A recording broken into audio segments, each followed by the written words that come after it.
So for my chemistry cooking project, I'll be doing cornbread. This is the cornbread brand I'll be using. These are the ingredients, but the main ingredients I would want to focus on is the cornstarch, the baking powder, and the wheat flour. This is the packet from the cornbread brand.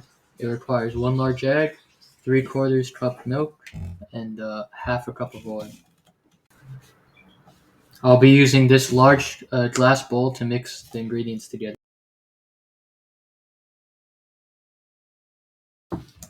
So the first ingredient I'll be talking about is the egg. The egg has two substances, the egg yolk and the egg white. Egg yolk is the protein, egg white is made mainly of water.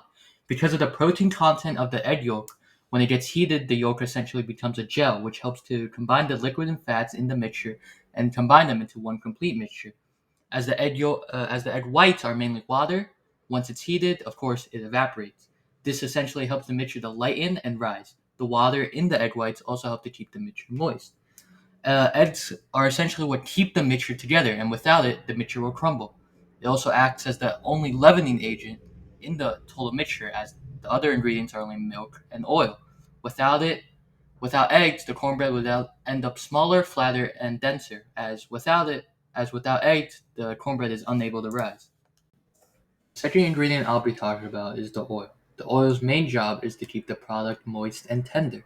Without oil, the eventual product would end up dry and crumbly. Oil essentially helps to improve the texture of the bread by helping to produce a close-knit gluten structure. The fatty acids inside the oil coat the gluten, which reduces the amount of water that can be absorbed by the gluten. The gluten strands are then prevented from fully stretching out, which then results in shorter strands, which are more compact. This basically helps to create a close-knit structure for the bread, basically preventing any chance of crumbling. The final ingredient I'll be talking about is milk. As milk is a liquid, it helps to moisten the dry ingredients, which is mainly the powder needed to create the cornbread. Milk also helps to dissolve sugar and activates gluten, which both distributes the sugar and improves the texture of your baked good. The milk also hydrates the protein, starches, and the leavening agent, which is the egg, which helps to initiate the chemical reaction needed to alter the structure and texture of the mixture. Milk also helps the mixture stick together, as once heated, the milk basically turns into gel. As milk also contains some protein, it also helps to strengthen the mixture, just like I said, because it turns into a gel, which then also helps the mixture rise and moisten.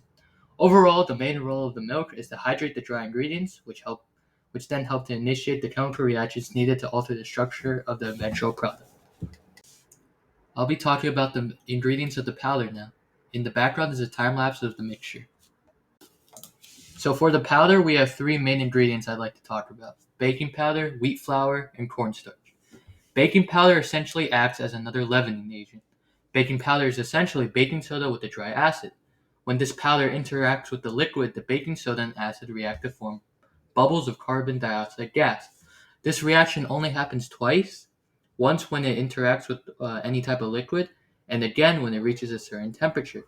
Once either of these factors happen, millions of carbon dioxide bubbles are created and then are trapped under the batter. Due to the structure created by the flour, these bubbles are then enlarged by leavening agents, which then help to rise the bread.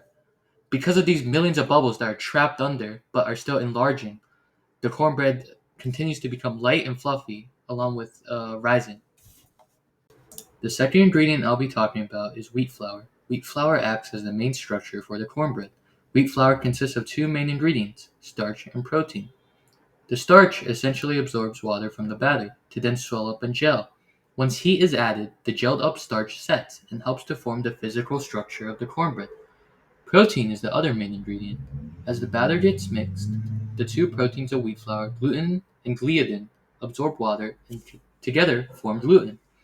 Once gluten is formed, continuous stirring of the batter intensifies the gluten's bond. Once heated, gluten will begin to rise and form a unique network of strands, which, with the oil, becomes more compact, trapping gas bubbles during fermentation and gives bread its unique texture, allowing the bread to rise. This network of gluten strands continues to harden during the baking process.